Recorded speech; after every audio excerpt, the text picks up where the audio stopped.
आज का video metaverse के बारे में है। मेटावर्स एक डिजिटल दुनिया है, मतलब शारीरिक रूप से या फिजिकल फॉर्म से आप अपने ऑफिस में बैठे हो, घर में बैठे हो या फिर अपनी कार में बैठे हो और आप डिजिटल दुनिया में एंटर हो रहे हो। मतलब फिजिकली आप अपने स्थान पे हैं, लेकिन डिजिटली आप एक दुनिया में जा रहे हो। और इसमें एक घटना घटी है जो आपको चौंका देगा मतलब आप एकदम हैरान रहोगे कि भाई ऐसा कैसे हो सकता है, सच में ऐसा हो सकता है। तो आप खुद को सवाल करना शुरू कर दोगे कि ये क्या है। तो चलिए इसके बारे में वीडियो देखकर कुछ जानकारी हासिल करते हैं। और इस वीडियो में जो क्लिप्स ली गई हैं वो ली गई हैं News18 से, ब्लूमबर्ग क्विक टेक से और GB न्यूज़ से।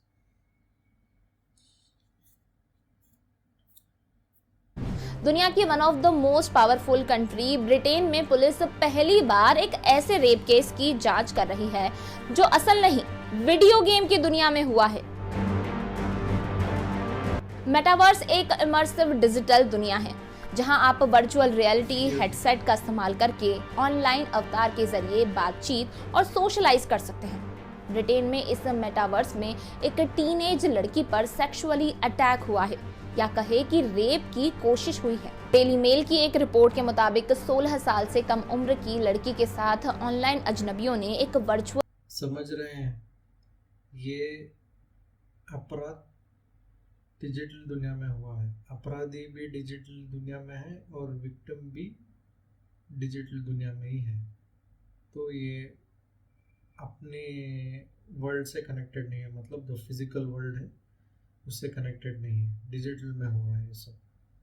रियलिटी वीडियो गेम में सामूहिक बलात्कार किया है। पुलिस अब मामले की जांच कर रही है। ये कथित तौर पर ब्रिटेन में पहला वर्चुअल सेक्सुअल ऑफेंस है। रिपोर्ट के मुताबिक वो लड़की इस वक्त पूरी तरह से ट्रॉमेटाइज है। पुलिस ने कहा है कि इस वर्चुअल सेक्सुअल ऑफेंस से उस लड़की पर उतना ही इम्पैक्ट हुआ है जितना असल दुनिया में बलात्कार का शिकार हुए किसी व्यक्ति पर होता है। लड़की इस वक्त एक रेप पीड़िता की तरह महसूस कर रही है, क्योंकि VR पूरी तरह से इमर्सिव एक्सपीरियंस देता है। वर्चुअल रेप क्या होता है? आप में से कई लोगों के मन में वर्चुअल रेप को लेकर जरूर सवाल उठ रहे होंगे। तो जैसा कि हमने बताया, चौंक गए ना? बताया था ना भाई, आपको चौंकाने वाली खबर है। अभी रुक जाओ, आगे देखो और चौंक जाओगे। मेटावर्स में आप असल दुनिया जैसा ही महसूस करते हैं। मेटावर्स के जरिए ऑनलाइन जब किसी भी तरह से सेक्सुअल अब्यूज होता है तो इसे वर्चुअल रेप कहा जाता है। इसमें फिजिकली अटैक नहीं होता है, लेकिन विक्टिम की मेंटल हेल्थ पर बुरी तरह से असर होता है। विक्टिम साइकोलॉजिकल ट्रॉमा में जा सकता है। ब्रिटेन का केस वर्चुअल रेप के मामले में पहला केस बताया जा रहा है, पर यह पहला नहीं है। एक वरिष्ठ पुलिस अधिकारी ने डेली मेल को बताया है कि मेटावर्स में यौन उत्पीड़न अब व्यापक है। अधिकारी ने कहा है कि मेटावर्स बच्चों के खिलाफ अपराध करने के लिए एक गेटवे बनाने का काम कर रहा है। ब्रिटेन या दुनिया में कई जगह पहले भी ऐसे अपराध हो चुके हैं, लेकिन ये सब वर्चुअल होता है, असल दुनिया में नहीं। इससे अपराधियों को सजा दिलाना मुश्किल हो जाता है और यही वजह है जिससे अपराधी खुलेआम घूम रहे हैं। फिर अगर कोई वर्चुअल दुनिया में अपराध करता है या कुछ क्राइम करता है तो इसके लिए सजा कैसे देंगे, सजा कैसे दी जाएगी, देखते हैं। वर्चुअल रेप की सजा। ब्रिटेन, जहां वर्चुअल रेप का ये मामला सामने आया है, वहां पर सजा की बात की जाए तो ब्रिटेन के कानून में भी वर्चुअल रेप या वर्चुअली सेक्सुअल क्राइम के लिए कोई मुकदमा दायर नहीं किया जा सकता है, क्योंकि कानून में रेप को बिना सहमति के यौन संबंध के शारीरिक स्पर्श के रूप में परिभाषित किया गया है। यानी कि फिजिकल सेक्सुअल अब्यूज के लिए ही मुकदमा दायर किया जा सकता है। वर्चुअल रेप के लिए अब तक कानून नहीं है, लेकिन इस मामले के सामने आने के बाद वर्चुअल रेप को लेकर चर्चा कानून बनाने वाले भी परेशान हो चुके हैं। कानून बनाने की मांग भी उठ रही है। चलिए ब्रिटेन की न्यूज़ देखते हैं कि वो इसके बारे में क्या सोचते हैं। Because the police, can you believe this? They're investigating the first case of alleged rape in the metaverse after a child was attacked. You've got it, in a virtual reality video game. That's right. The girl is apparently under the age of 16, and she's said to have been left distraught after her avatar, so that's her digital character. It could have looked human, or it could have been, you know, an octopus with 16 tentacles, whatever, was gang raped by a group of online strangers. So a spokesman for Meta, which runs the free online VR game Horizon Worlds, said the kind of behaviour described has no place on our platform, which is why for all users we have an automatic protection called personal boundary, which keeps people you don't know a few feet away. तो इनके हिसाब से metaverse से एक statement आया है कि उनके पास एक फीचर होता है कि अगर से वो फीचर का नाम पर्सनल बाउंड्री है कि अगर से वो फीचर आप एक्टिवेट कर दोगे तो आपको जो हरास कर रहा है, आपने जिसको रिपोर्ट किया है, ब्लॉक किया है, वो आपसे कुछ फीट दूरी पर रहेगा, आपके पास नहीं आ सकेगा। जितना कोशिश करो वो नहीं आ सकेगा। तो ये एक फीचर है इस तरह से कंट्रोल करने के लिए। अजीब है। Rape, it is a shameful record we have in this country, and yet now we discover the police are poking their nose into में the worst record The है metaverse, at the moment, lawyers are saying, well, there's been no case for any sort of conviction. You can't even call it rape. There's no actual penetration. You wear these headsets. Well, she wasn't assaulted, was she? No. Well, this is the thing. So you wear a headset. If you don't know what we're talking about, you wear a headset and it looks very realistic. Some people, and hopefully the 16-year-old girl is not one of those, or under 16, will have gloves that mean you feel sensations and you can touch people in the metaverse and you would maybe feel a vibration in your hands. But the idea that any of that can be compared to rape in real life is just madness, and we need to call it out for what it is. A child hasn't been sexually assaulted here. No. So it is the cartoon character has been... मतलब ये मानते हैं कि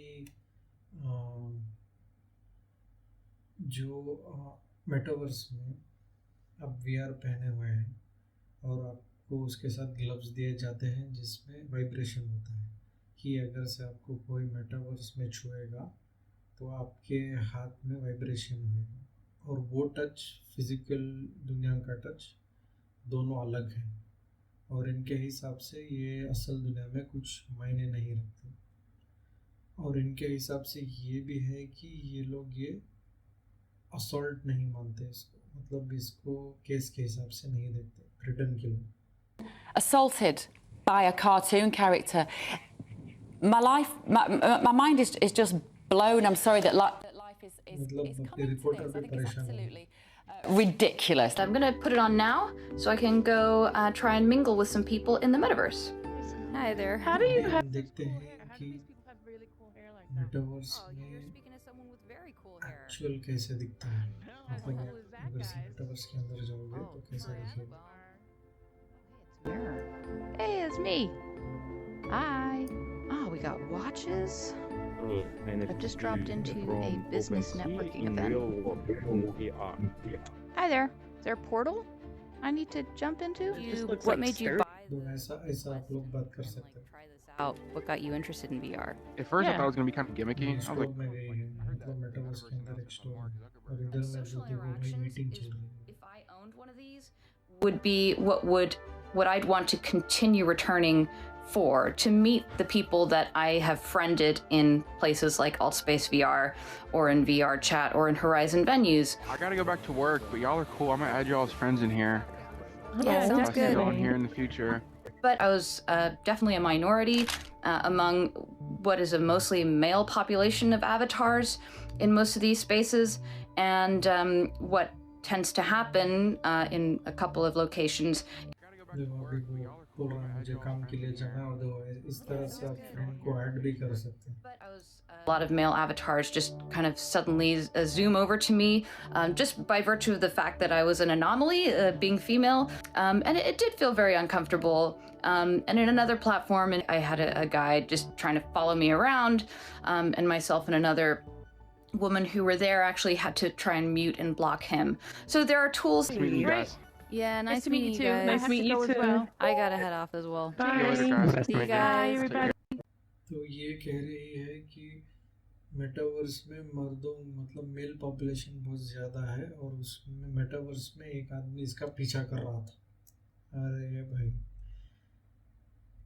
मतलब ये लोग physical दुनिया से छोड़ के अब मेटावर्स में भी लड़कियों को फॉलो करना शुरू कर रहे हैं। तो ये बोली कि उस डर से ये उस आदमी को ब्लॉक करके म्यूट कर दी क्योंकि वो अगले टाइम ना दिखे। तो हम लोग जो देखे हैं ये सिर्फ 1% है, मतलब मेटावर्स में ये सिर्फ 1% का क्राइम हम लोग देखे हैं। तो इसमें मैं एक रिपोर्ट देख रहा था कि इंटरपोल की तरफ से एक जानकारी दी गई है कि ये बड़े गैंगस्टर लोग जो कार्टेल हैं, तो ये लोग सभी, क्योंकि उनके फ़ोन स्टैप होते हैं और हर तरह का स्पाईवेयर कुछ भी करके इन लोगों के ऊपर स्पाई किया जा सकता है। तो ये लोग क्या कर रहे हैं, अभी मेटावर्स में अपने डिजिटल अवतार से एंटर होके अपने प्लान्स बात कर रहे हैं जो करना है रियल दुनिया में, मतलब जिस दुनिया में हम हैं। तो ये लोग डिजिटल दुनिया में जाके अपने प्लान्स रियल दुनिया के लिए बना रहे हैं, क्योंकि ये सोचते हैं कि बहुत सिक्योर है, कोई इधर में सुनेगा नहीं, कोई आपको टैप नहीं कर सकेगा। तो ये एक प्रकार का क्राइम भी अभी चालू हुआ है इसमें। और एक चीज़ जो है लैंड माफिया की, तो आपको शायद पता नहीं है कि आप मेटावर्स में ज़मीन भी खरीद सकते हैं। मतलब फिजिकल में आप जो ज़मीन लेते हैं वो अलग है, डिजिटल वर्स में भी ज़मीन मिलती है। तो एक हादसा ऐसा भी हुआ कि किसी ने उस आदमी की डिजिटल वॉलेट होती है, मतलब ये अपने पास फिजिकल वॉलेट आप रखते हैं, जो फिजिकल वॉलेट है रियल वर्ल्ड में काम आती है कि आप लोग उसमें पैसे रखेंगे, कार्ड रखेंगे। तो इसी तरह डिजिटल दुनिया में डिजिटल वॉलेट होती है। तो ये आदमी क्या किया, इसका डिजिटल वॉलेट हैक करके इसकी ज़मीन बेच दिया। मतलब समझ रहे हो, ये लैंड माफिया डिजिटल वर्ल्ड में भी घुस चुका है। तो देखेंगे और शायद फ्यूचर में बहुत सारे ऐसे चीज़ें देखने को मिलेंगे।